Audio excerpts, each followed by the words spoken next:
Well, welcome. This is Brother Eric Jon Phelps coming to you today with Biblical Truth and History and Prophecy on First Amendment Radio. Thanking you for tuning in. This broadcast is for white men who speak English, white men who are Bible-believing, white men of the race of white Anglo-Saxon, Celtic, Slavic, men who have believed the gospel in the past and from which we have descended. And thus, this broadcast is intended primarily for our edification, even though those of you who may not be of our race, language, culture, and biblical holding can still benefit. But this is the first broadcast that I know of in the country that has this particular stand and is for the benefit of what I call my people, my white Anglo-Saxon, Protestant, and Baptist people, the most discriminated, the most hated, the most maligned people on the face of the earth, especially in North America. And it is time we began to vindicate the history of our fathers. One of the ways in vindicating that history is to go after our great enemies, the Jesuit order now ruling the papacy and now ruling the United States of America, and having ruled the United States of America for the last at least 120 years. Thus, this is a warfare between righteous white men and wicked white men. The wicked white men being the Black Pope's international Freemasonic white power structure that oppresses every race, every language, and every culture, but oppresses us the most. Therefore, we shall begin today with what the Jesuit order has done to us financially over the last month, in fact, over the last 10 years. And we are going to see that the Vatican is consolidating all of its financial power in North America into a handful of banks that will be fed by the devils, by the Pope's Federal Reserve Bank, which will act as a de facto nationalization of our banks. And when that happens, what we then will have is fascism. Fascism. Well, we shall begin with a passage of Scripture, and that passage is in 1 Timothy 6:10. For the love of money is the root of all evil, which while some have coveted after, they have erred from the faith and pierced themselves through with many sorrows. That's 1 Timothy 6:10.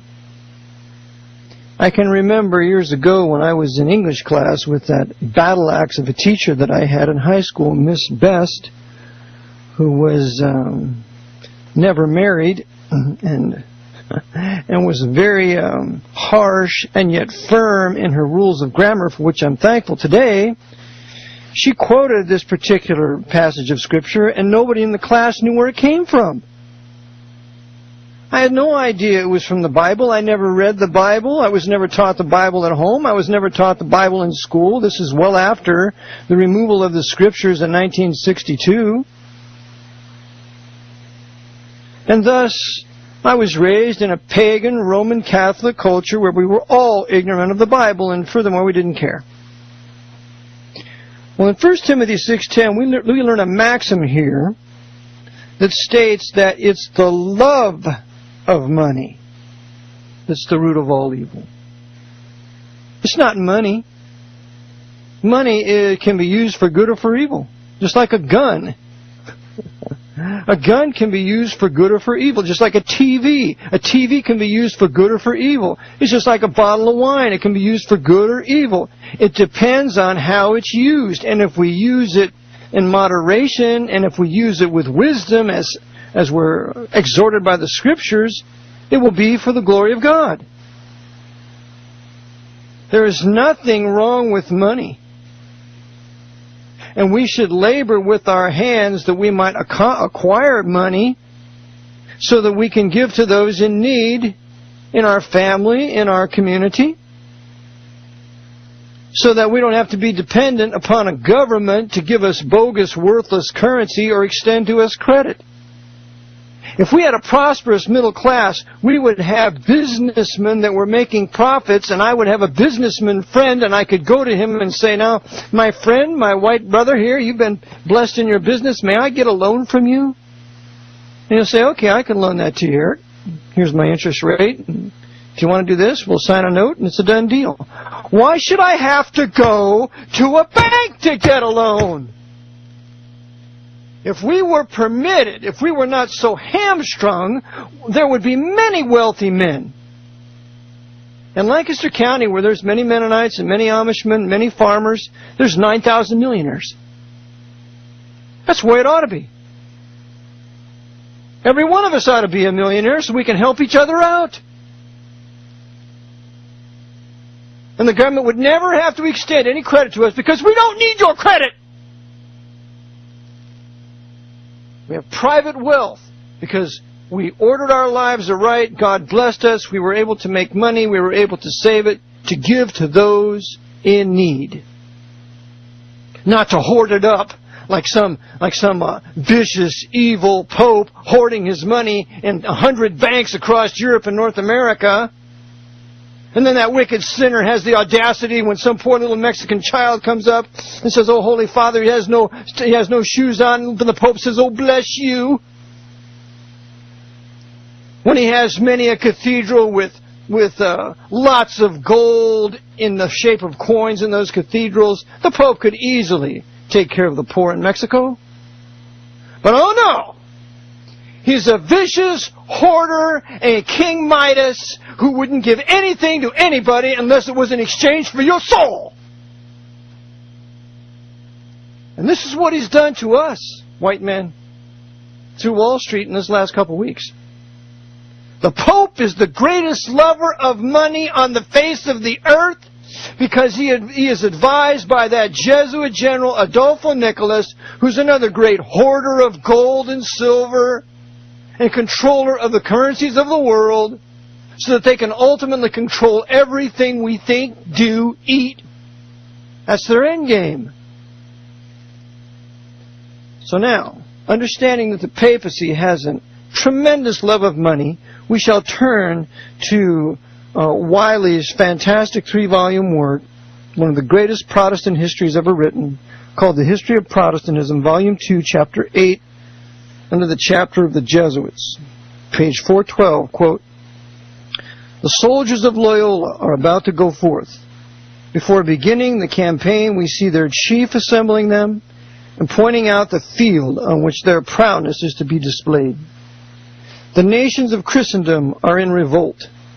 It will be theirs to subjugate them and lay them once more, bound in chains, at the feet of the papal see. They must not faint. The arms he has provided them with are amply sufficient for the arduous warfare on which he sends them. Clad in that armor and wielding it as he has been at pains to instruct them, they will expel knowledge as night chases away the day. Liberty will die wherever their foot treads, and in the ancient darkness they will be able to rear again the fallen throne of the great hierarch of Rome. But it is the service. But if the service is hard, the wages will be ample. And the saviors of that throne, as the saviors of that throne, they will be greater than it. And though meanwhile their work is to be done in great show of humility and poverty, the silver and the gold of Christendom, and I say, nay, the world, will in the end be theirs. And they will be the lords of its lands and palaces, the masters of the bodies and souls of its inhabitants. And nothing of all that the heart can desire will be withholden from them, if only they will obey him, the Jesuit general. Unquote. See, my white brethren, the Jesuits want all the gold and all the silver and all the money and all the lands and all the people and all the labor and everything under their control. That's always been their game. And that's what they've done to us Americans now through their power on Wall Street. Now let's take a look at their power on Wall Street, because this is part of the refutation I'm going to be using for a debate that I will be in with a gentleman named Ogner on next Wednesday. And he will be putting forth the proposition that the Jews run the New World Order, the Jews run the banking. I will be putting forth the proposition the Jesuit order and the papacy run the New World Order, and the Jesuits rule the banking. Now let's take a look and see. There's an article on the web called Cluster Stock. The title of it is Treasury Seizing Stakes in 9 Big Banks. We read, well, now we know why the heads of the 9 families were summoned to Washington today, to have capital shoved down their throats. The Treasury will be taking preferred equity stakes in 9 big banks. The WS says, despite the fact that many didn't want the money. Well, who were these banks?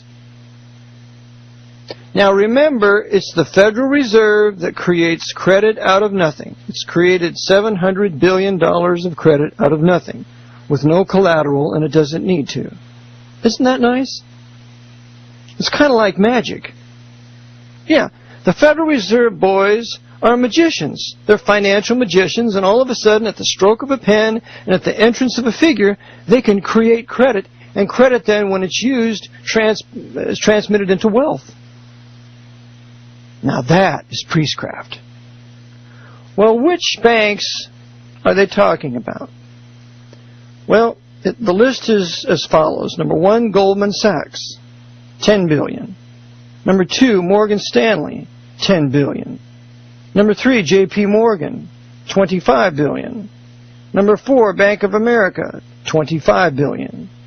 Number 5, Citigroup, $25 billion. Number 6, Wells Fargo, $20 to $25 billion. Number 7, Bank of New York Mellon, $2 to $3 billion. Number 8, State Street, $2 to $3 billion. And number 9 is Merrill Lynch, remembering that Merrill Lynch is now part of Bank of America. So let's take a look at these 9 banking institutions and see now if they're run by the Jews or if they're run by white Gentiles, and white Gentiles that can be connected to the Jesuit order either through education, knighthood, or their affiliation in Cardinal Egan's Council on Foreign Relations. Let's see if we can make a connection here. Well, to begin with, since the Federal Reserve Bank is the one extending credit to these 9 banks, let's take a look at the origin of the Federal Reserve Bank, or some of its affiliations, or some of the men that have been in it.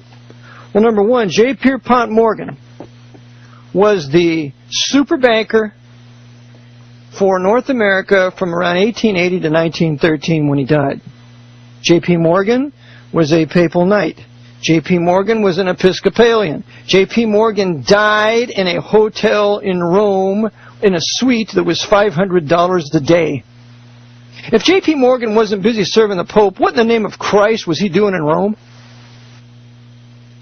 According to Edmund Paris in his work, The Vatican Against Europe, he mentions that J.P. Morgan was the Vatican banker for America in his day. So it's out of J.P. Morgan that will come the Federal Reserve Bank.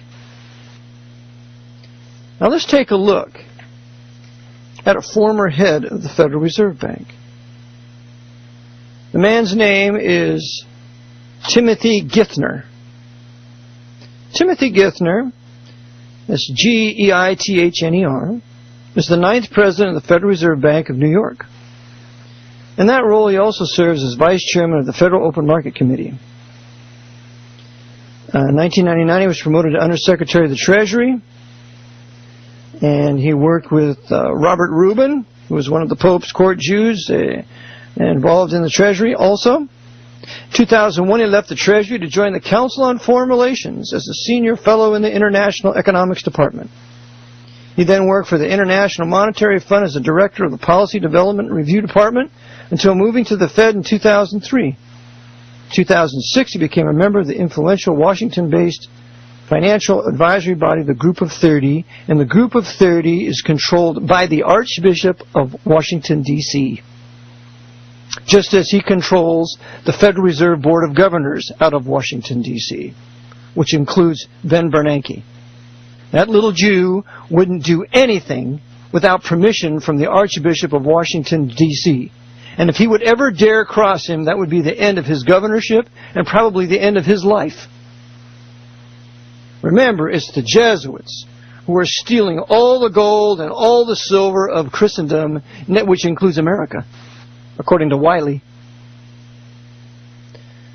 It's Timothy Geithner.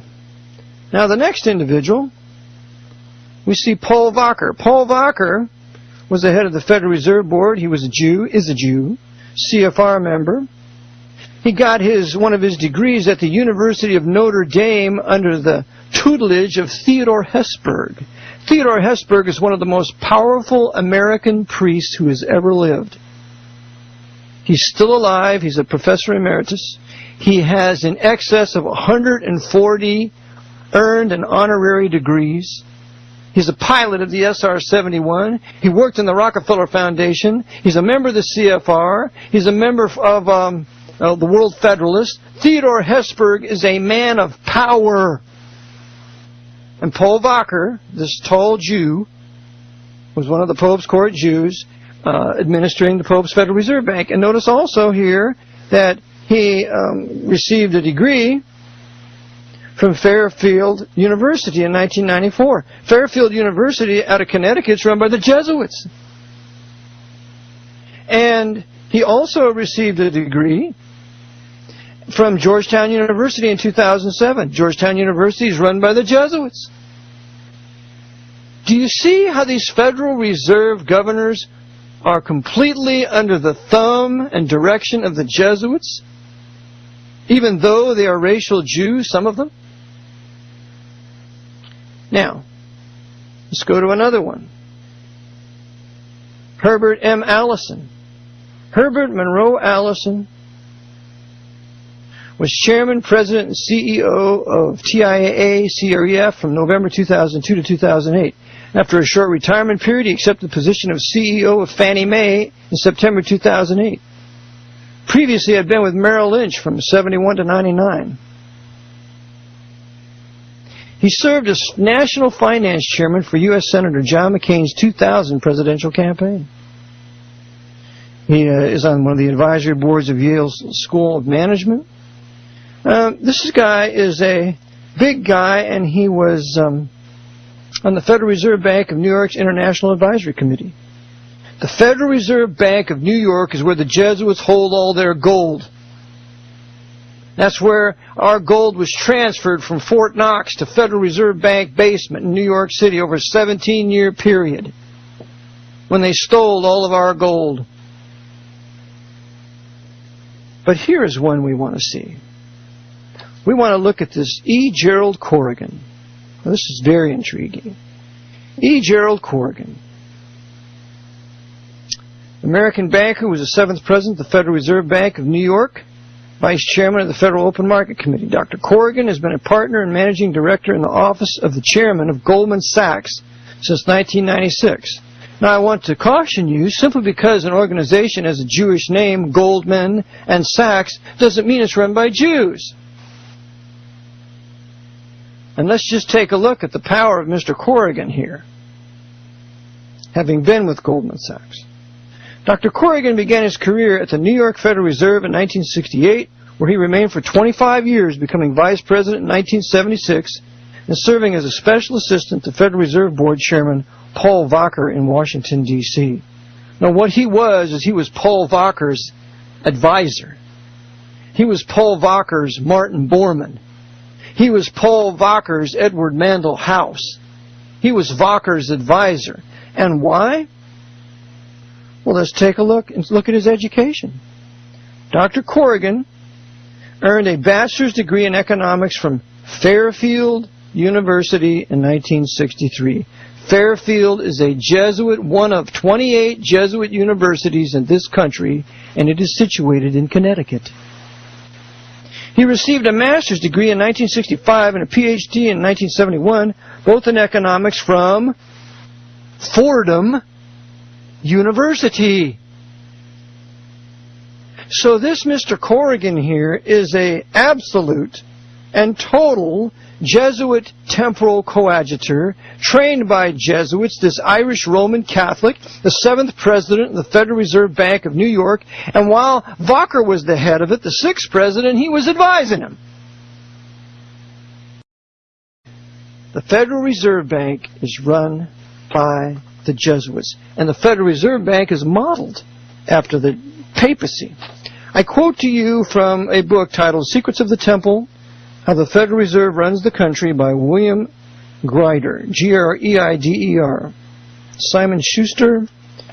We look on page 55. Richard Syron, S-Y-R-O-N, a vice president of the Boston Fed, who served for a time as special assistant to Volcker, and here's another Irish Catholic, suggested that the institutional temperament and structure of the Federal Reserve System most resembled the Catholic Church. It doesn't say the synagogue of Satan. It says the Catholic Church, in which he had been raised. Quote, the system is just like the church. That is, the Federal Reserve System is just like the church. It's probably why I feel so comfortable with it. It's got a pope, the chairman, and a college of cardinals, the governors and bank presidents, and a curia, the senior staff. The equivalent of the laity is the commercial banks. If you're a naughty parishioner in the Catholic Church, you come to confession. In this system, if you're naughty, you come to the discount window for a loan. We even have different orders of religious thought, like Jesuits and Franciscans and Dominicans, only we call them pragmatists, monetarists, and neo-Keynesians, unquote. Here it is, the Federal Reserve System likened to the Catholic Church by an Irish Catholic himself who was a special assistant to Paul Volcker. If we look in Averell Manhattan's work, The Vatican Billions, he also tells us that the Vatican has gold stored in the Federal Reserve Bank. Now, I'll tell you, if there were a bunch of Jews running the Federal Reserve Bank, do you think the papacy would allow them to hold its gold if those Jews weren't subordinate to the Pope? No way! No way! If I was the Pope, I wouldn't. Anybody that holds my gold better be my servant and do what I tell him. Otherwise, you're not holding my gold. Doesn't that make sense? Okay. We see that the Federal Reserve is controlled by the Jesuits. It's modeled after the papacy. The Federal Reserve Board, the governor of the Federal Reserve is the Pope. Now, let's take a look at these big 9 banks. We shall review these 9 banks after we come back from station identification. And they are Goldman Sachs, Morgan Stanley, Merrill Lynch, Bank of America, Citigroup, Wells Fargo, J.P. Morgan Chase, Bank of New York Mellon, and State Street Corporation. This is Brother Eric Jon Phelps, Biblical Truth and History and Prophecy. We shall return and show you how the Jesuits are controlling these biggest banks of the country.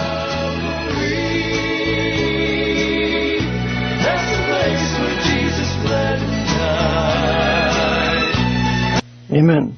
Brother Eric Jon Phelps, Biblical Truth and History and Prophecy, returning to you on this beautiful Wednesday as we begin to examine these 9 big banks that the Jesuits, in control of the Federal Reserve Bank, as well as the U.S. Congress through special individuals, have granted over $700 billion. And they're going to hold us working stiffs, as collateral for this debt, which spells slavery for us. So we need to understand these men who have done this to us, and we need to resist them wherever we might be, whether we're a lawyer, a judge, a doctor, economist, a journalist. We need to set our sights on exposing the power of this Jesuit order in our country, that we might not be destroyed. Because if this persists, we will be destroyed. They love money, they love gold and silver, they've hoarded it all, and now they're moving in for the kill.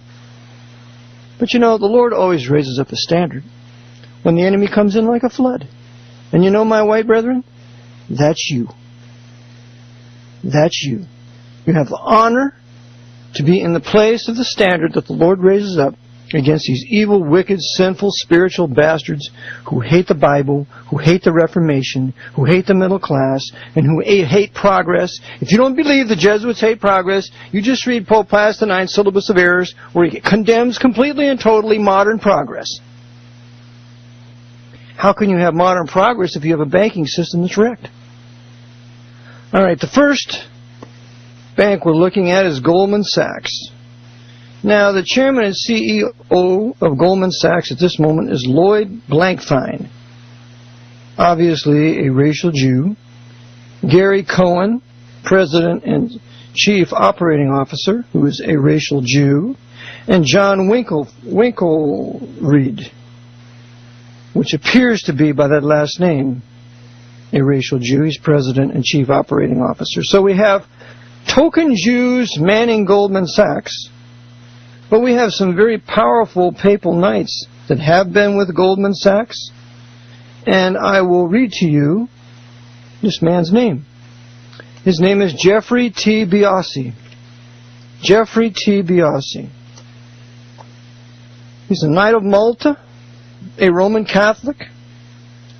Mr. Biasi is a trustee of the Carnegie Corporation of New York, the chairman and senior partner of Roundtable Investment Partners, a general partner in the Roan Group, special limited partner of the Tremont Group, member of the board of directors of Freddie Mac. Wow. So here's the Knight of Malta on the board of directors of Freddie Mac. Do you think this Knight of Malta had anything to do with the crash of Freddie Mac? Do you think they crash certain of their institutions for their own benefit? Of course they do. An overseer of the Wharton School. By the way, the Wharton School of Economics is the most prominent economic school there in New York City, and Donald Trump, that Knight of Malta, attended that after he attended Jesuit Fordham. A trustee of the Orders Boston College. So he's a trustee of the Jesuit Orders Boston College. A director of CFR-controlled Brookings Institute. He is a trustee of Knight of Malta Joe P. Kennedy Enterprises. He's a member of the Trilateral Commission. That's right, Alex Jones. Let's bring in the Knight of Malta, Jeffrey T. Biasi, as a member of the Trilateral Commission, and let's take that to Rome. Let's blame the Pope now, as we ought to. Trustee of the Papal Foundation. Mr. Biasi has been vice chairman of J.P. Morgan Chase, serving as CEO of J.P. Morgan, evidencing the bond between both Morgan and Rockefeller empires. And by the way, I'll get into this, the J.P. Morgan Chase came out of Chemical Bank. And Chemical Bank was strictly run by the Knights of Malta. J. Peter Grace, who ran his W.R. Grace & Company out of New York City, banked with Chemical Bank. I studied him. He had 11 Knights of Malta on his board with him. J.P. Morgan Chase is a continuation of the Knights of Malta, Chemical Bank. He is a founding member of the Beacon Group, later acquired by Chase. He's a senior member of Goldman Sachs, serving as a partner in charge of global finance. So here's this Knight of Malta, Jeffrey T. Biasi, B-O-I-S-I. Google him. And this guy is a man of power at Goldman Sachs. So even though the name is Jewish, the Knights of Malta run it. Receiving the Cancer Research Institute's of Oliver R. Grace Award and honored by John Paul II as a steward of St. Peter. So Biasi is nothing more than one of the great merchants, one of the kings of the earth, the great merchants of the earth serving Rome, that great city. And he is a partner in charge of global finance at Goldman Sachs. Goldman Sachs is to be given $10 billion in this gift from the Federal Reserve Bank through the American Congress. By the way, that Barack Obama and John McCain both voted for, so what's the difference?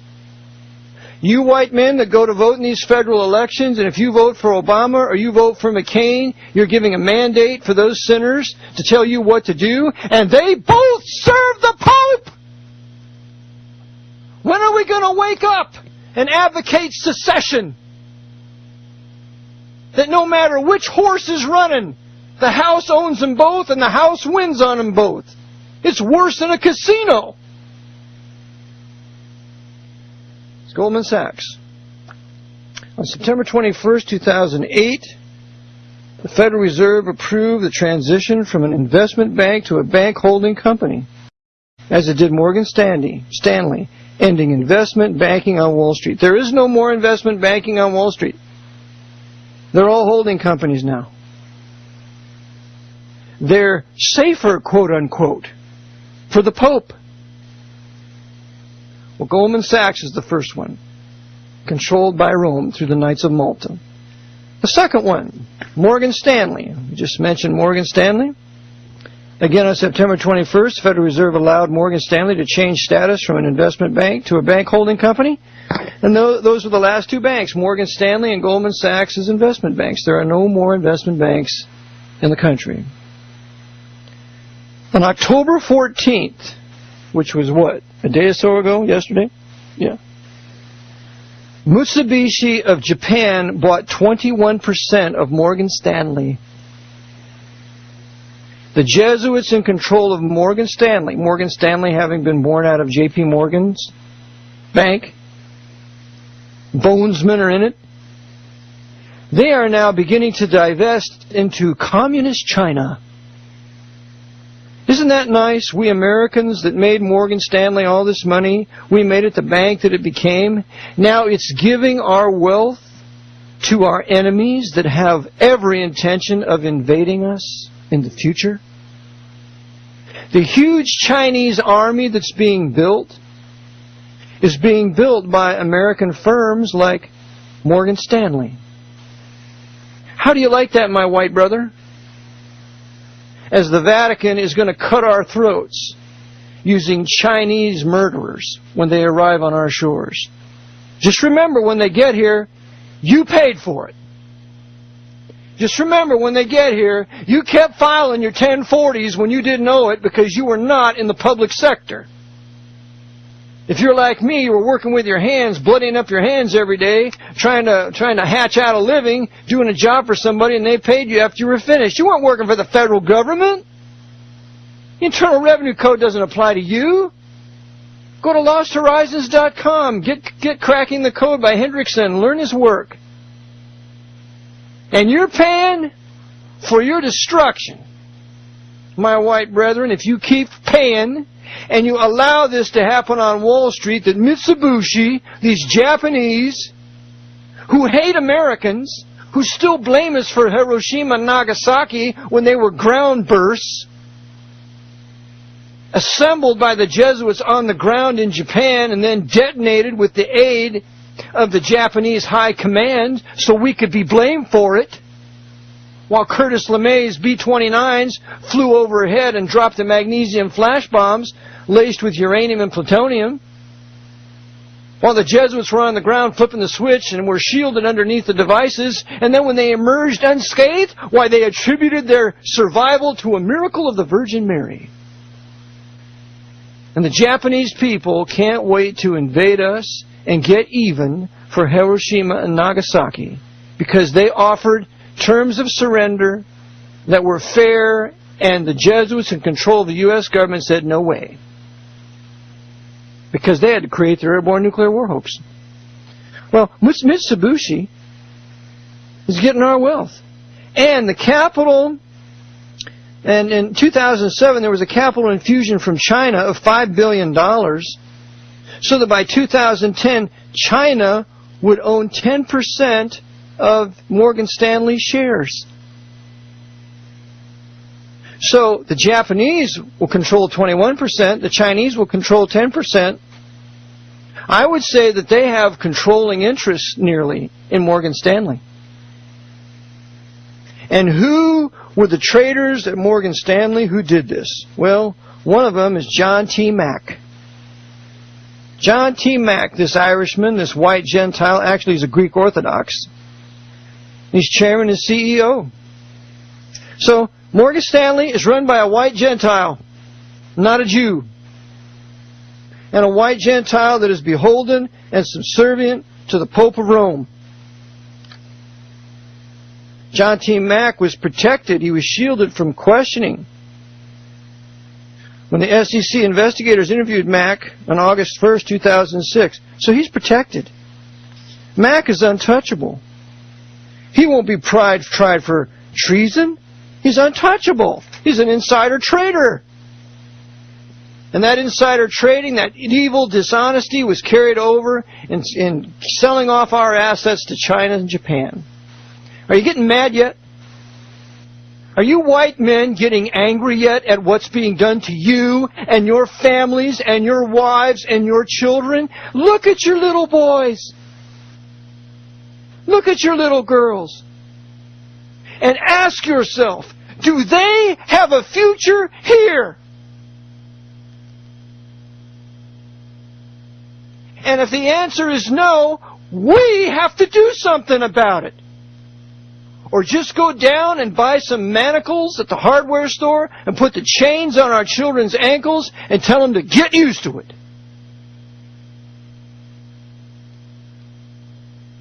It's time, men of God who know the Lord, to be angry, to have righteous anger over what's been done to us by these savages on Wall Street.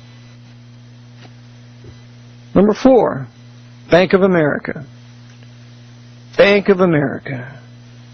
Well, Bank of America was started by the Jesuits out of San Francisco by a papal knight named Gianni. But let's take a look in the Vatican Billions by Admiral Manhattan and see what he has to say about the Bank of America. Well, he writes on page 184, quote, "Even more telling is the fact that 50 years ago they, the Jesuits, furnished A.P. Gianni, Giannini, an Italian promoter, with half of the starting capital for the Bank of America.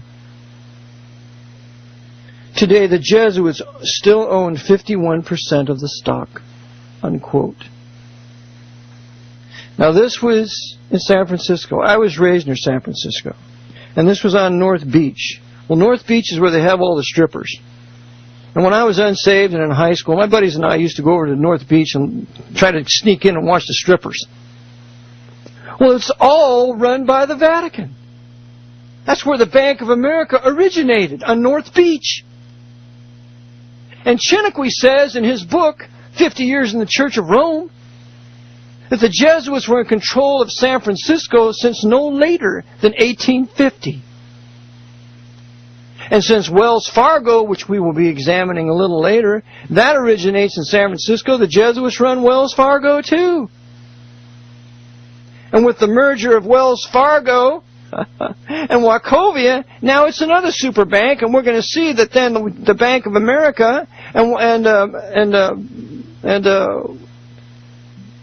Wells Fargo are going to be working together.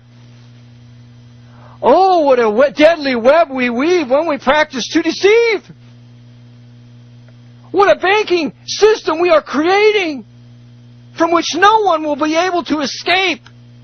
And our IRS will have so much wonderful absolute power in auditing people because they will all have to go. They will have to go into these huge systems, and they don't have to go through all these multitudinous banks that people have their money in. It'll only be a few banks. Are you getting angry yet? Are you being bothered yet, my white brethren in Christ? We'll go on. Admiral Manhattan. He says here on page 191. Well, I'll go to 190. The tiara, however, far from reaching the poor of the world, somehow ended up as a private possession of the ablest ecclesiastical financial wizard of America, Cardinal Spellman. Cardinal Spellman was trained by Jesuits. Cardinal Spellman had a special room over here at Jesuit of Isaac Jacques, here in Warnersville, Pennsylvania, room number 3. He was the abject tool of the Jesuit order, and that's what made him a financial wizard. It's because the Jesuits are the financial wizards.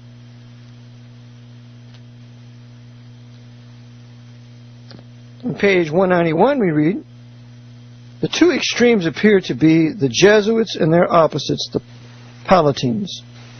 The pugnacious Jesuits, about 8,000 in the U.S. alone, out of 35,000 in the order, by 1983-84, had increased their income to between $300 to $350 million, and were the controllers, even if tangentially, of the biggest bank in the world, the Bank of America, unquote. Well, the Jesuits indeed controlled the biggest bank in the world, the Bank of America. It became the biggest bank in the world by 1945. The Jesuits provided the capital for its startup and own now, I would say, over 51% of the stock. They run Bank America. And the Bank America card that we used to take, those of us who are a little older, it's now the Visa card. The Visa card is the Jesuit Bank America credit card. Welcome to Jesuit USA. And by the way, the acrostics involving Visa come out to 666, too.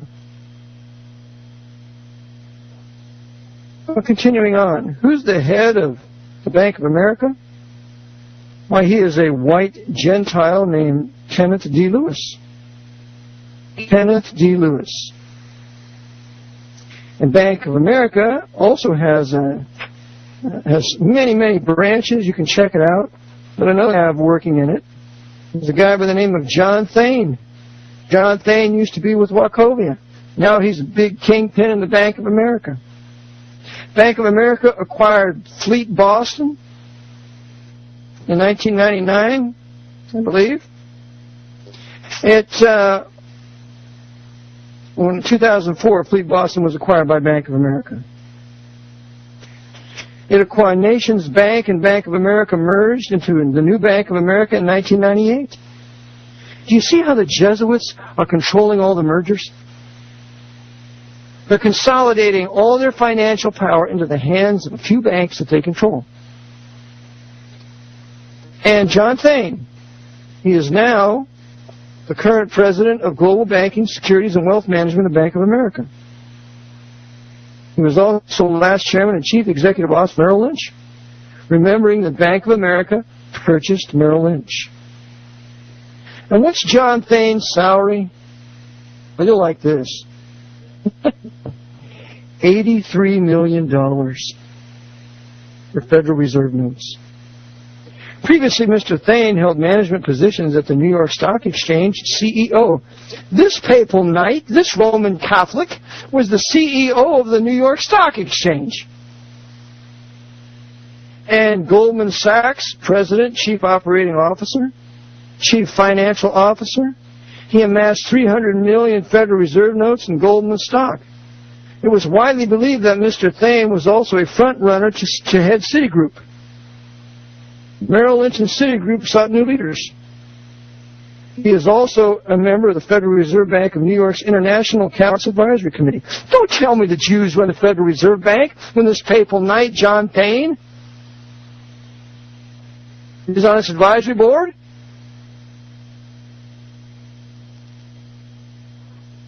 Jon Thane graduated from Yale University. Pardon me.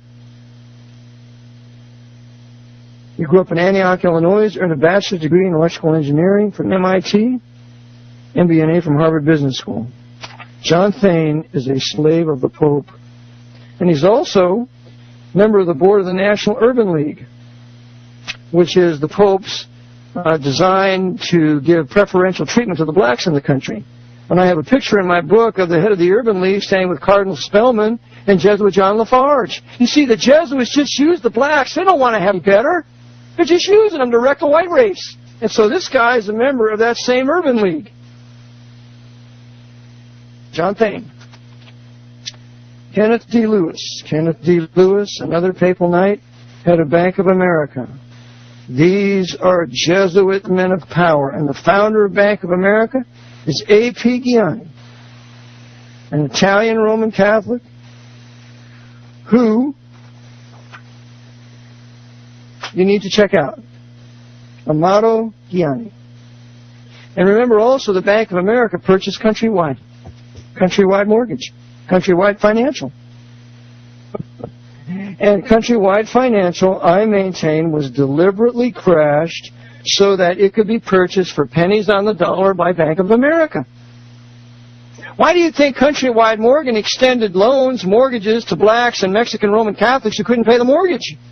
They weren't doing it to be nice. They were doing it to justify the bankruptcy or the coming bankruptcy of Countrywide, so rather than let it go bankrupt, Bank of America could buy it for pennies. That's just what the Jesuits do. We need to learn their designs. Well, that's Bank of America. So we've covered Goldman Sachs, we've covered Bank of America, we've covered Morgan Stanley, we've covered the Federal Reserve. We will continue tomorrow with the 4 banks yet to be covered. I'm sure you will be intrigued. But some of these men in the banks have actually been trained by Jesuits at their institutions and run it for the Jesuit order. This is Brother Eric Jon Phelps, Biblical Truth and History and Prophecy. I trust this is helpful for you in your discerning of what's going on Wall Street, and that you may wisely do with your money what the Lord would have you to do. And one of the first things is get it out of the hands of the Jesuits. I have a book, Vatican Assassins, Wounded in the House of My Friends. It's in a CD and it's in book form. I have a PowerPoint CD that I gave at the ConCon in just last June. I added over 100 slides. I think it's very important. It's for 20 Federal Reserve notes. I have the Engineer Corps of Hell for 10. I have my Jesuit Watch newsletter. Well, my second one will be going out here shortly, within a week or so. And if you want to subscribe to the Jesuit Watch, you can call me at 610-589-5300. 610-589-5300.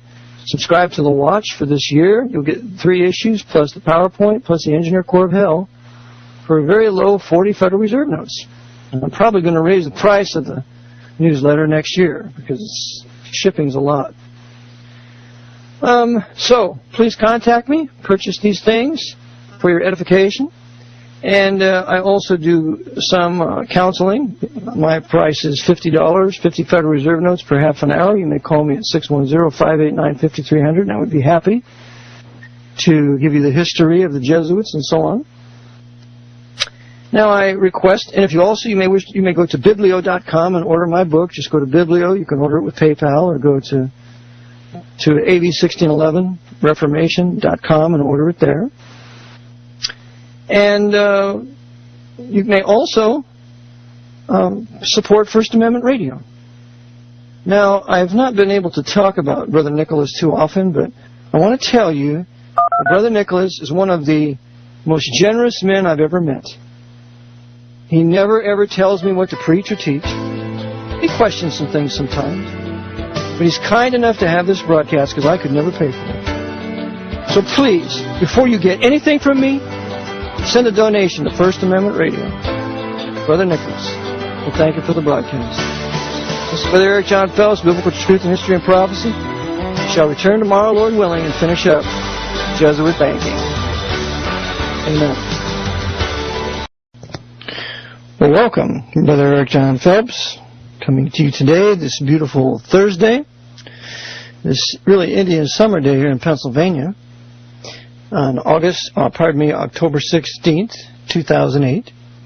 And this will be the second part of what I am calling the great Jesuit financing of Wall Street and its breakdown to 9 banks, and the control or the help or coming to the aid or gifting to these banks by the Jesuit orders, the Black Pope's Federal Reserve Bank. Now that's a novel thought here in the midst of many conspiracy theorists. I'm not going to use that word. The conspiracy historians, that it is the Jesuit order and the Black Pope that controls the Pope's Federal Reserve Bank of New York City, not the Jews. It is not Jew York It is Jesuit York. And so the great decision that we Americans will have to make in the very near future is, did the Jews cause this great financial meltdown in Wall Street, or was it the Jesuit order? And that choice will determine our nation's destiny. That one choice right there. So it is my purpose to show you the Scripture of truth, how we indeed lived during the times of the Gentiles, and that Jerusalem is trodden down by the Gentiles and will continue to be trodden down by the Gentiles until the times of the Gentiles be fulfilled. And the times of the Gentiles will be fulfilled at the second upcoming of the Lord Jesus Christ and His grand and glorious revelation, when every eye shall see Him, and not a day before. Thus, we are in the times of the Gentiles, pursuant to Luke chapter 21, verse 24. And thus, Gentiles rule the world's governments. Gentiles rule the world's finances. Gentiles rule the world's academia. Gentiles rule the world's religion. That even includes Judaism. Gentiles rule it all, and specifically white Gentiles, because I believe in the supremacy of the white race as evidenced by the cultures that it builds for good and evidenced by the horrible, terrible conspiracies that it carries out for evil. That's why I call this the Pope's international white power structure centered in Rome. And thus the devil has chosen the white race for his greatest accomplishments, even as the Lord has chosen the white race for His greatest accomplishments. White supremacy is a historical fact that we must accept if we are going to understand the present day. There is no such thing as universal equality among the races and nations. It doesn't exist in humanity. It doesn't exist among equestrians. It doesn't exist among nature. It's non-existent. There's no such thing as universal equality anywhere, anytime, any place. And we should not be striving for it. Don't you like to see a redwood tree in contrast to a blade of grass? What if there was no grass? What if there was no bushes? What if all dogs were the same? What if every dog was a poodle? God forbid. Never forget my sister's poodle, Caesar. Couldn't stand him. Don't we enjoy German Shepherds and Rottweilers and wire-haired terriers and every other kind of dog? Don't we enjoy Arabian horses and quarter horses and Appaloosas and a host of other different kinds of horses? Why don't we just all race mix the horses and have one big horse? Why don't we race mix all the dogs and have one dog only? Why don't we race mix all the peoples and have just one kind of person? Because it's Antichrist. It's evil and it's wicked. And furthermore, in exposing the wicked white power structure that the devil uses to rule his present world empire, we are now going to continue our investigation into the banking system of New York City.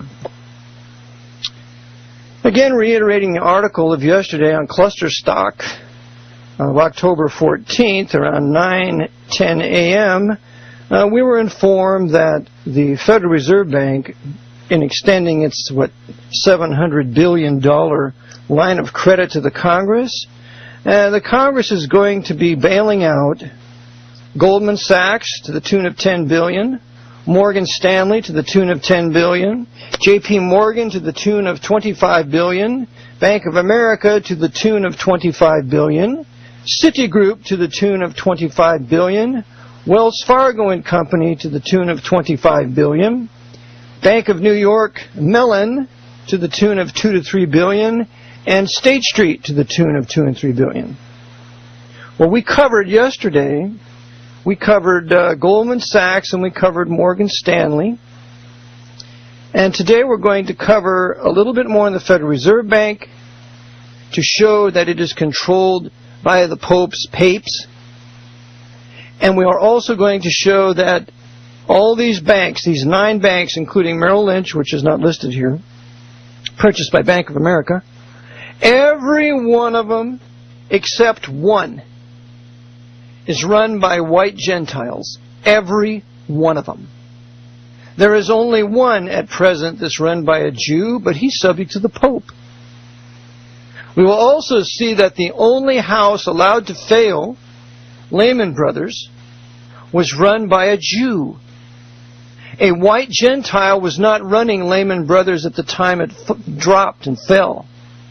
And that Jew, Richard Fuld, is a member of the Council on Foreign Relations, and he is also a member on the directory or board of directors of the Federal Reserve Bank. So this Jew, Richard Fuld, is a traitor to his own Jewish people.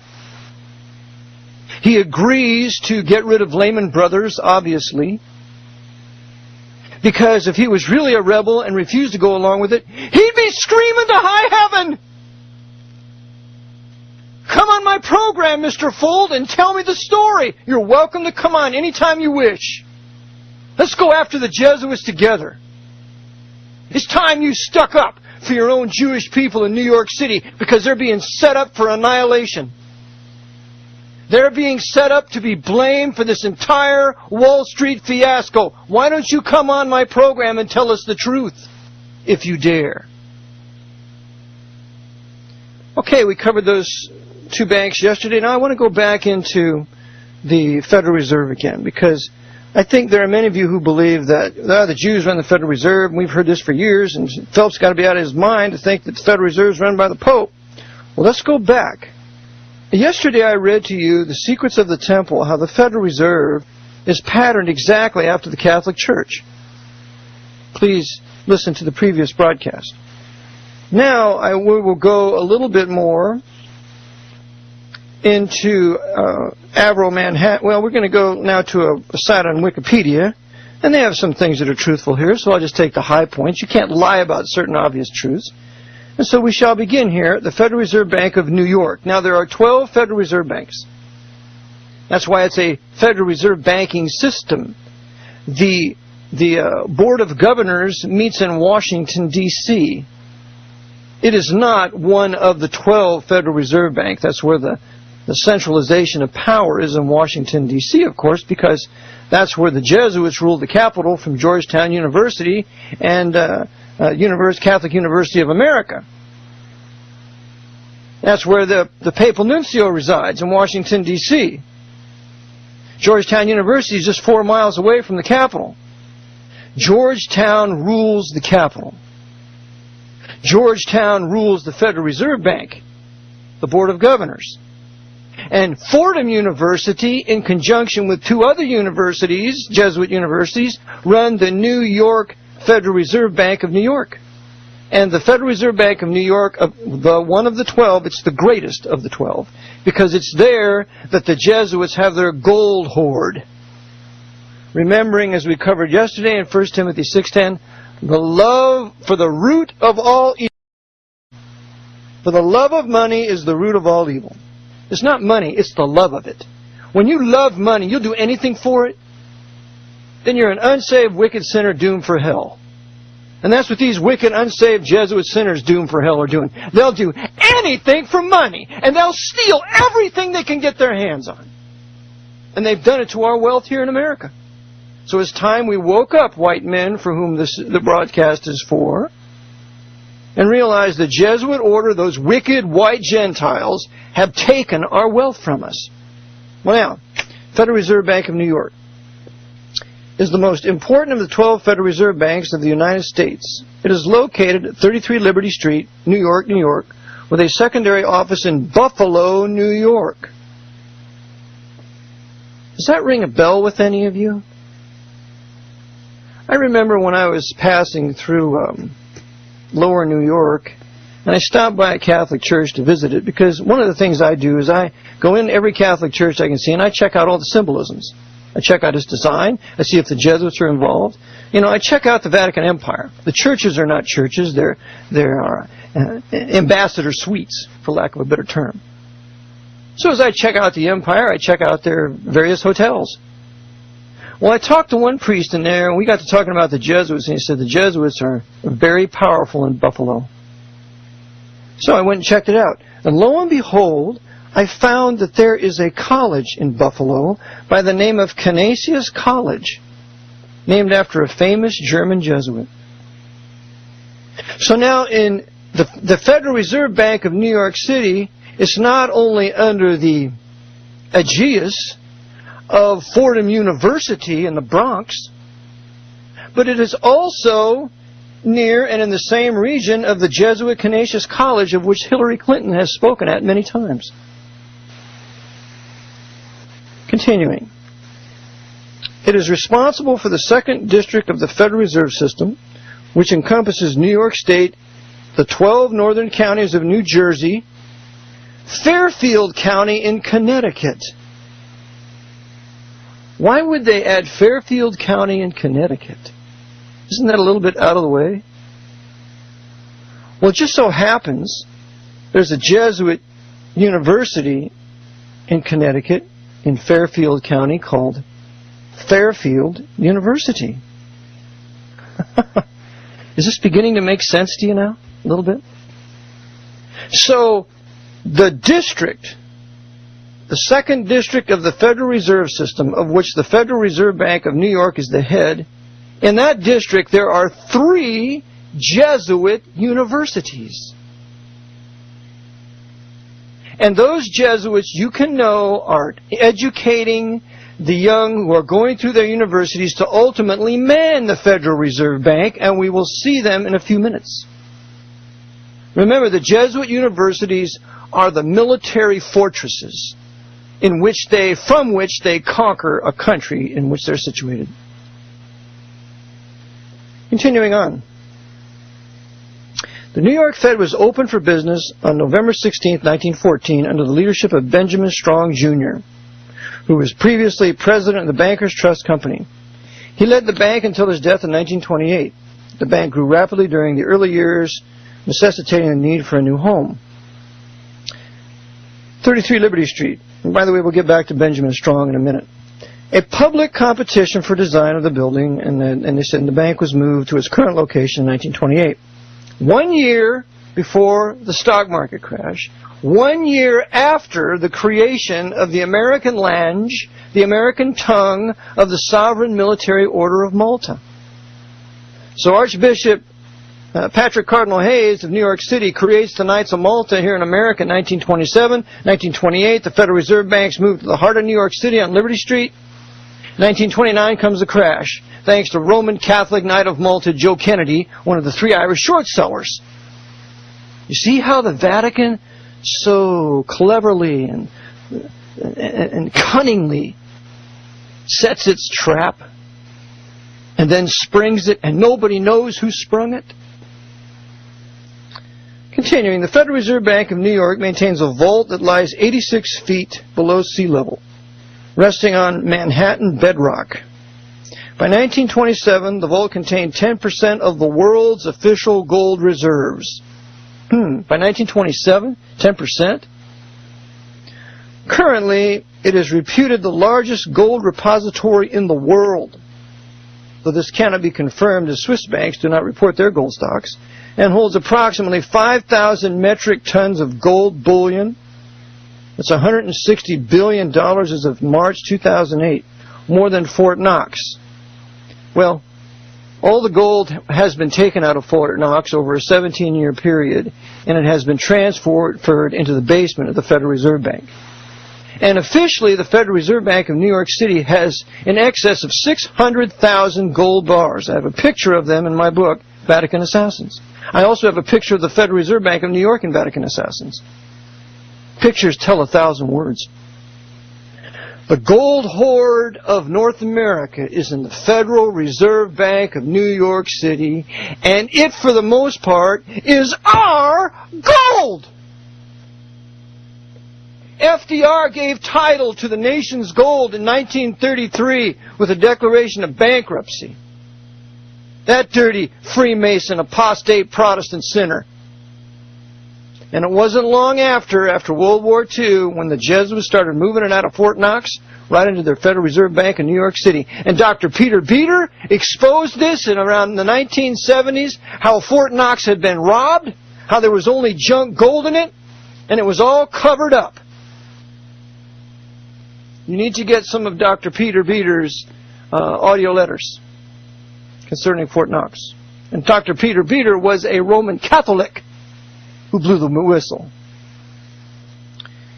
Okay, so we have this gold hoard in the Federal Reserve Bank of New York City. Now, in Averell Manhattan's great work, The Vatican Billions, written in 1983, we read on page 206. Well, we'll read a couple of verses before here, lines before. Similar concerns in which the Vatican's millions were invested and reinvested existed practically all over Europe. We have already glanced at the industrial, commercial, and financial concerns with global ramifications. The Vatican, as we have already reiterated, has large investments with the Rothschilds of Britain. Who runs who? The Rothschilds of Britain or the Vatican? France and America. With the Hambros Bank, that is White Gentile, Knight of Malta.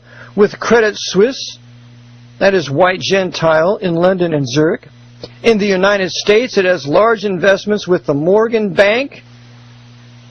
Remember, Ben Strong was with the J.P. Morgan when they set up the Federal Reserve Act, when they drew it up at Jekyll Island. Benjamin Strong was J.P. Morgan's agent to Jekyll Island.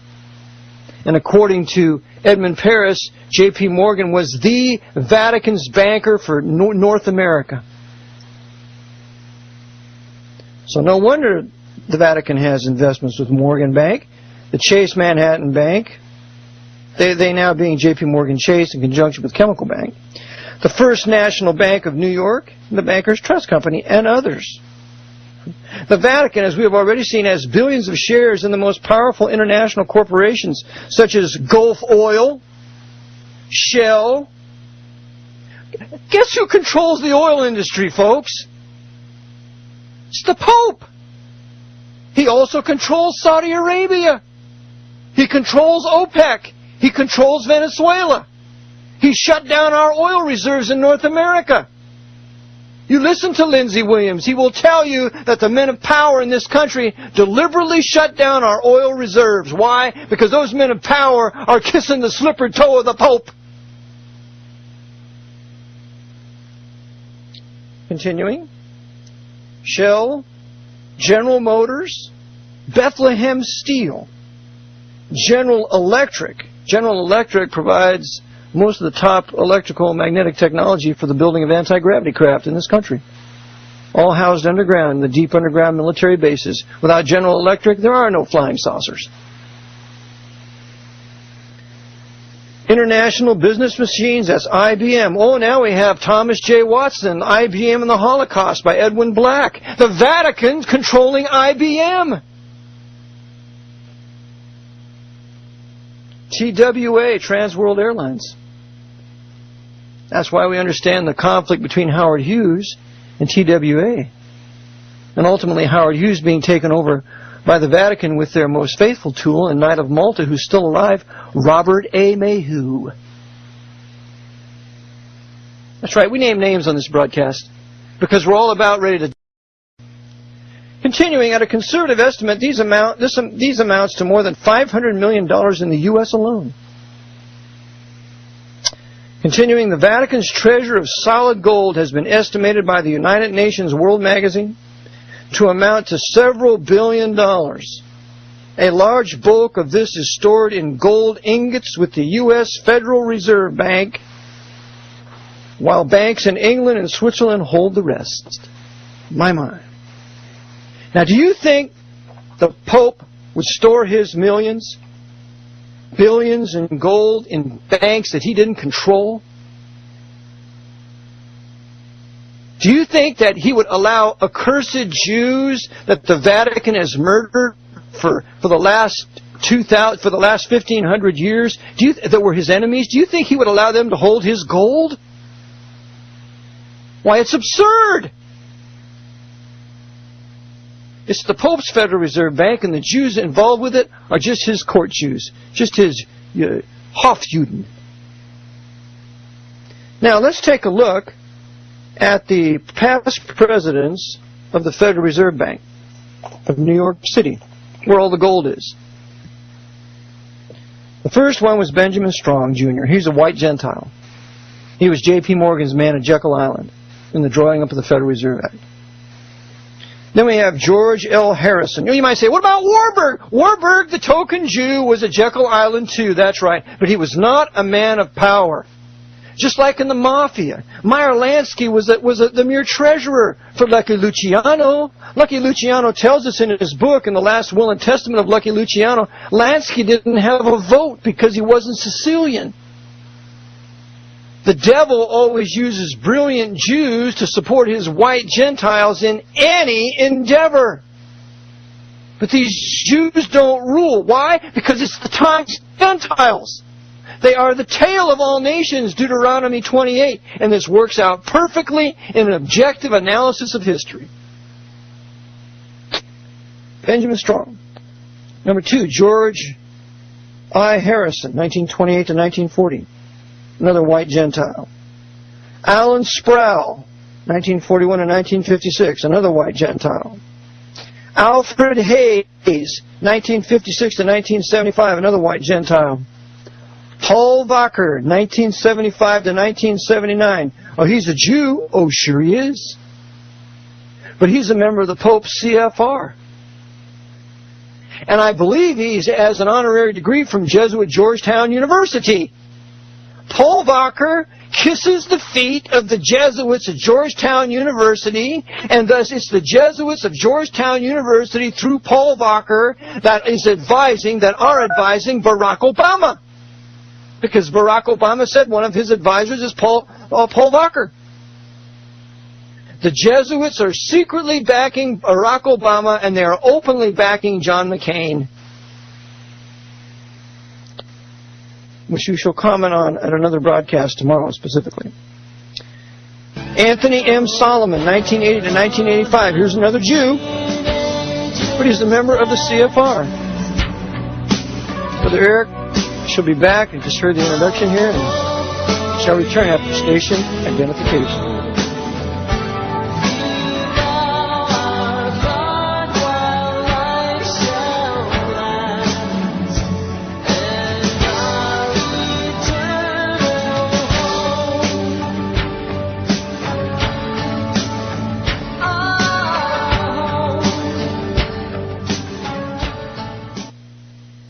Brother Eric Jon Phelps, Biblical Truth in History and Prophecy. We left off with naming the past presidents of the New York branch of the Federal Reserve Bank.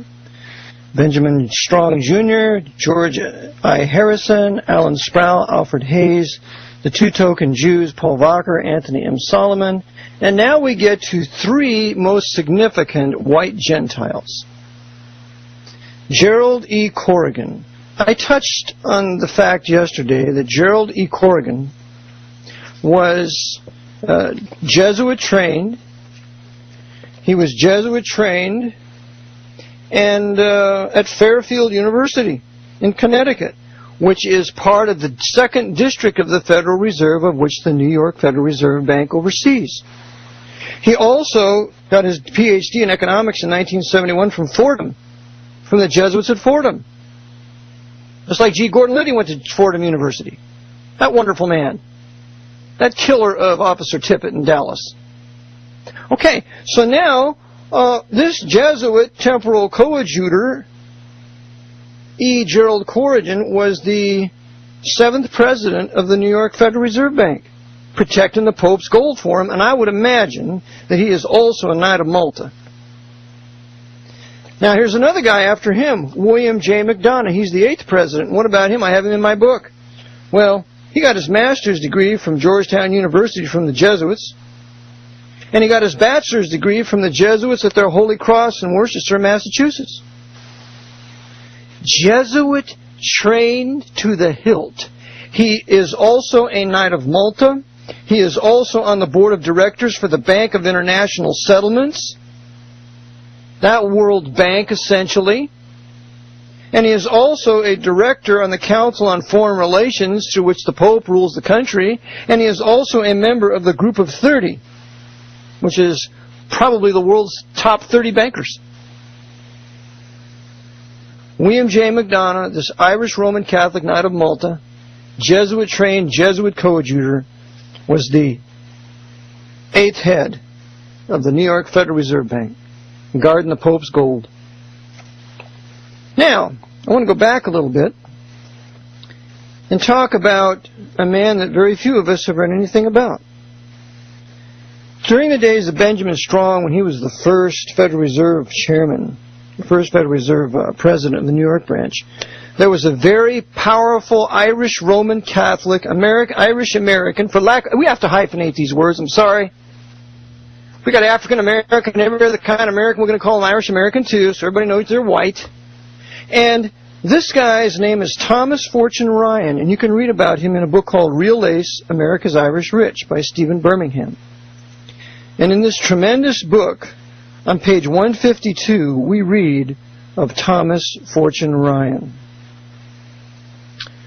Ryan had ordered Baruch to get Duke, and at one point became so alarmed at the possibility that he would actually succeed that he rushed into Baruch's office saying, "I want to annoy them, not ruin them." But I knew he was pleased, Baruch commented. The result of the tobacco war, with stocks in the various companies being driven up and down by the two opponents and their hired manipulators, was that both Duke and Ryan ended up making huge profits, and both men were pleased. Ryan's operations went on to extend into coke, coal, oil, lead, and typewriters, namely Royal typewriters. I had one of those once.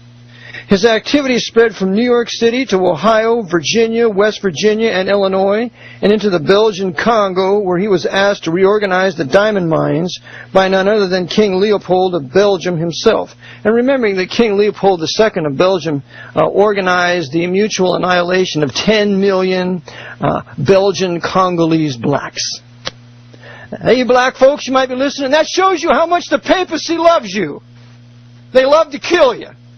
And King Leopold II is a classic example of this. And there's a book you need to read called King Leopold's Ghost. It tells of this mass murder of over 10 million blacks in the Belgian Congo.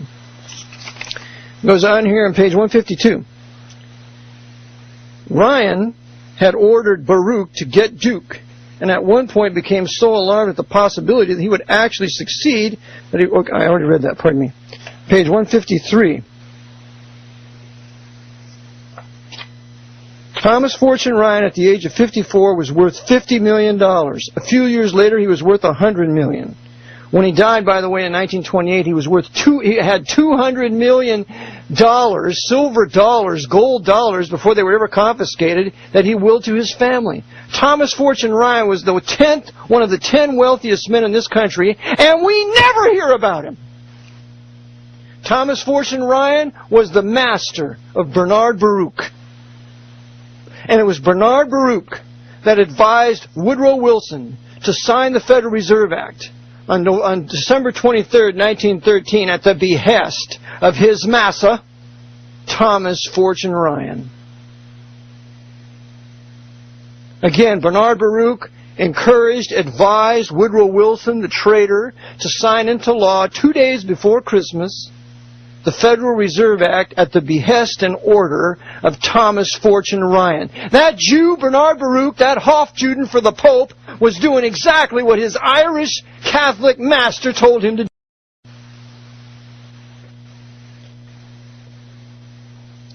So that's real ace. Now, we've touched Bernard Baruch, Corrigan.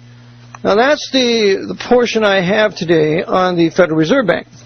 The Federal Reserve Bank is run by the Pope for the benefit of the Pope to restore his New World Order, which is nothing more than a reversion back to the Pope's Dark Ages, in the words of Aleister Crowley, that he was for a feudal government run by initiated nobles. And that's exactly what we have now. The New World Order is the Pope's Dark Ages restored, overseen and run by high-level Freemasons, Knights of Malta, and any other order, the Constantinian Order, the Knights of St. Grady, all by initiated nobles. And those of us that were not in the club were nothing. As much as I can't stand the filthy mouth of George Carlin, and all the profanity that he used, that summation that he gave that one night was absolutely right on target. He could have only improved it if he would have said, and they are the Pope's Roman hierarchy overseen by the Jesuit order. But that would have got him killed within 24 hours. So the Federal Reserve Bank is run by Rome. Now, the Federal Reserve Bank is, and going back to our banking list here, the Federal Reserve Bank is going to give $25 billion with this bailout to the Bank of America. Well, the one who runs the Bank of America, or is the head, is another white Gentile by the name of Kenneth Lewis. Kenneth Lewis.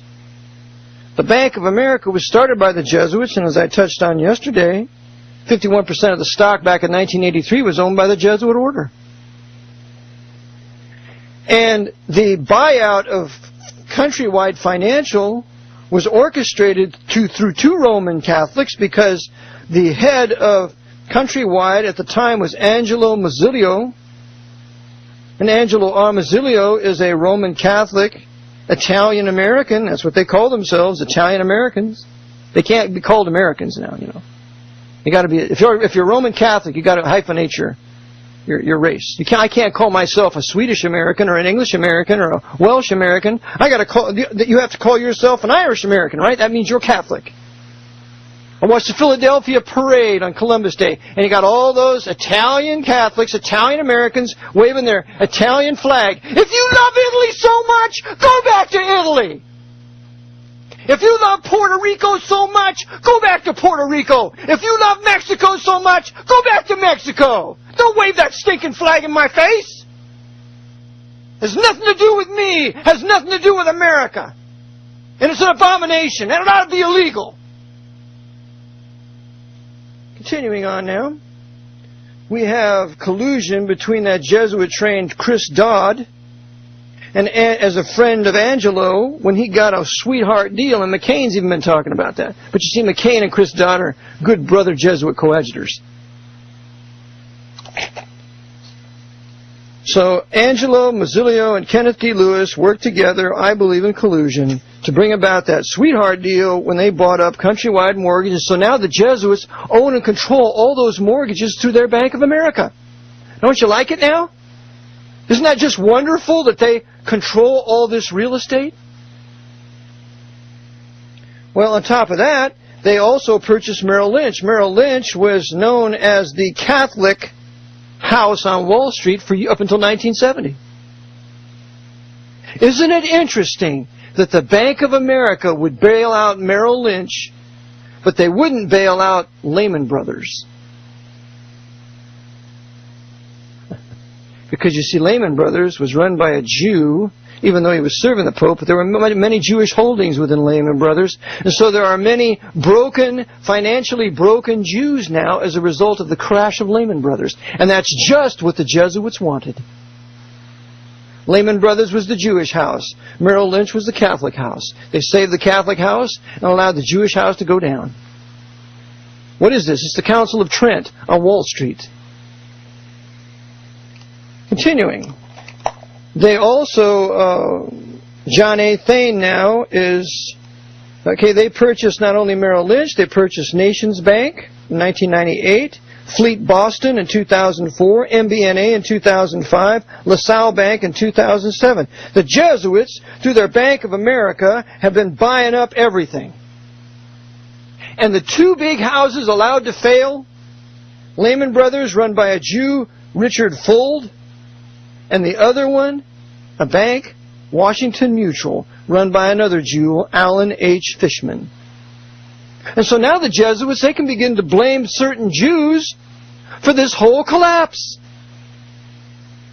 Isn't that nice? Do you see how they work, my white brothers? Only a brilliant, devious white mind can work like this. That's why it takes righteous white men to resist these wicked, sinful white men. Will you join me? You trust the Lord? Okay, now, that's Bank of America. That's the fourth big bank. The fifth one is Citigroup. Citigroup was built by a Jew, Sanford I. Wheel. but I believe it was taken over by the Knights in 2002. Today it's headed by a German British citizen. He has a dual citizenship in Germany and England, and it's Sir Winfried Franz Wilken Bischoff. Sir Bischoff. Isn't that nice? He's a foreigner running Citigroup. They're going to get $25 billion of our money. How nice. But the grab we really need to look at is this Charles O. Prince III. Charles O. Prince III. Let's take a look. Charles O. Prince III he succeeded Sandy Weill as CEO of the firm in 2003 and as the chairman of the board 2006. Who is this Charles Prince? I wonder if he's any relation to Eric Prince of Blackwater. Maybe somebody could find that out for me. It says down here in history, Charles O. Prince III was born in California in 1950. He went to UCLA, University of Southern California, for his bachelor's degree, master's degree, and Juris Doctor. He continued his education, going on to receive a master's of law degree from Georgetown University. There he is. Jesuit Georgetown. So here we have another Jesuit coadjutor, intimately involved in having headed Citigroup, now headed by this German foreigner. And they're going to get $25 billion. Another white Gentile. That's our next white Gentile. Wells Fargo. Wells Fargo is headed by a white Gentile named Jon Stump. And the chairman, his name is Dick Kavanovich. Another white Gentile. So we got two white Gentiles, probably Roman Catholic, heading Wells Fargo, because Wells Fargo is out of San Francisco, and the Jesuits have ruled San Francisco since 1950. Or 1850, pardon me. According to Father Charles Chiniquy in his great book, 50 Years in the Church of Rome. And I quoted in my book, Vatican Assassins. Well, here we have two white Gentiles, Jon Stump and Dick Kavanovich, running Wells Fargo. And what does Wells Fargo do? Well, Wells Fargo purchases Wachovia. And now they're huge.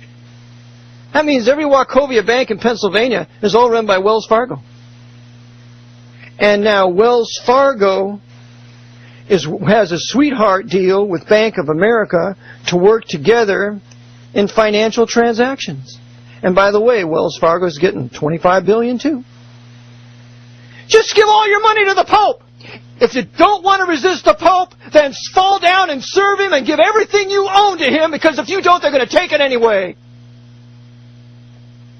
That's right, my white brothers. Next one, J.P. Morgan Chase. This was the most interesting discovery. I asked myself, whatever happened to Chemical Bank? Chemical Bank was the bank that J. Grace used to use for his W.R. Grace & Company. When I researched him 20 years ago, J. Peter Grace was the head of the American branch of the Knights of Malta. He was overseeing the Kennedy assassination for Cardinal Spellman, which includes Lee Iacocca and Cartha DeLoach and Henry Luce and Alexander Haig and a host of others. Interesting that I can find these things, but the Justice Department can't find it. That tells you who controls justice in this country. So what happened to Chemical Bank? By the way, the head of J.P. Morgan Chase today is James Dimone, and he is CEO, another white Gentile. Well, what happens? Chemical Bank, well, by the way, J.P. Morgan has in the past been headed by a Jesuit. And that Jesuit's name is Chris Lowney, a one-time managing director of American financial giant J.P. Morgan. A former Jesuit himself and graduate of the Jesuit Fordham University of New York, Lowney explained how each of the virtues can be applied to today's management. Pardon me, this type is so small I can hardly read it. But here we have Chris Lowney. He was a Jesuit, and he headed J.P. Morgan Bank. You see how the Jesuits run J.P. Morgan? And just find him on the web. It's under Catholic Education, Light of Truth. and look under Chris Lowney, Lowney. Another stinking Jesuit running the big banks. Well, what happened with Chemical Bank? Chemical Bank was run by the Knights of Malta, and in 1986 it acquired Texas Commerce Bank. At the end of 1991 it acquired Manufacturers Hanover Corporation. 1996 Chemical acquired Chase Manhattan Corporation, and continued under the Chase name until acquiring J.P. Morgan & Company in December 2000 to form J.P. Morgan Chase & Company. Throughout all these acquisitions, Chemical's original management team remained in charge of both the bank and its private investment group, J.P. Morgan Partners, until acquiring Bank One in 2004. J.P. Morgan is run by the Knights of Malta, and there is a telex from the J.P. Morgan office in New York City to the Vatican, according to Martin Lee in his great article, Who Are the Knights of Malta? So J.P. Morgan is getting $25 billion. That's number 7. Got 2 more to go. Bank of New York Mellon. Who's the head of this? Why, it's Robert P. Kelly, another white Gentile. White Gentile Robert P. Kelly, CEO. Now what about this Robert Kelly? Who is this? He's the CEO. Well, just check out the New York Mellon Corporation. It's a global financial services company formed on July 1st, 2007, as a result of the merger of the Bank of New York and the Mellon Financial Corporation. Mellon was big in Pennsylvania, especially in the Pittsburgh area. So this is recently formed. It's only a little over a year old. And they're getting $2 to $3 billion from the bailout. Well, let's take a look at Robert P. Kelly, this white Gentile. Maybe we can learn something about him, who heads this bank right now.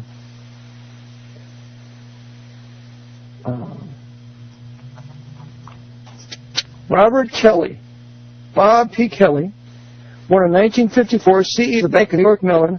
Robert Kelly grew up in Nova Scotia and went to St. Mary's University in Halifax. Does that ring a bell with some of you? St. Mary's University in Halifax is a Jesuit university. Do you know who contributed millions of dollars to that university? And Lewis Mortimer Bloomfield. Bernard Bloomfield and Lewis Mortimer Bloomfield. 2 Jews, racial Jews, who converted to Catholicism, became Knights of Malta. They financed that Jesuit institution, and they also were financing the Pope's David Ben-Gurion in Israel, in the Pope's Latin Kingdom of Jerusalem. All of this at St. Mary's University in Nova Scotia, Halifax. After getting an MBA in Cass Business School, he spent 19 years in Toronto Dominion Bank. He joined First Union as Chief Financial Officer in 2000, played a key role in its merger with Wachovia. So here now the Jesuits merging First Union with Wachovia, and then they're going to merge Wachovia with Wells Fargo. And Bill O'Reilly isn't telling us about this on Fox News, is he? Nor is Keith Olbermann, those sinners. Or Chris Matthews, that Jesuit. He then moved to Mellon Financial in February 2006 and sold to the Bank of New York within a year. He is the CEO of the new merged entity. This is the Jesuit, Robert Kelly, who is the CEO of the Bank of New York Mellon, another white Gentile. Number 9, State Street Corporation. They're getting $2 to $3 billion. Who's the CEO? Ronald Logue, Logue, another white Gentile. And what can we find out about Ronald Logue, Logue, the CEO and chairman of State Street Corporation? Well, if we go to Wikipedia, even they'll tell us that Ronald Logue was trained by Jesuits at one of their colleges. And the college that he was trained at was Boston College. Ronald Logue is another Jesuit temporal coadjutor trained by the Jesuits at Boston College, and he is also on the board of directors of the Federal Reserve Bank of Boston.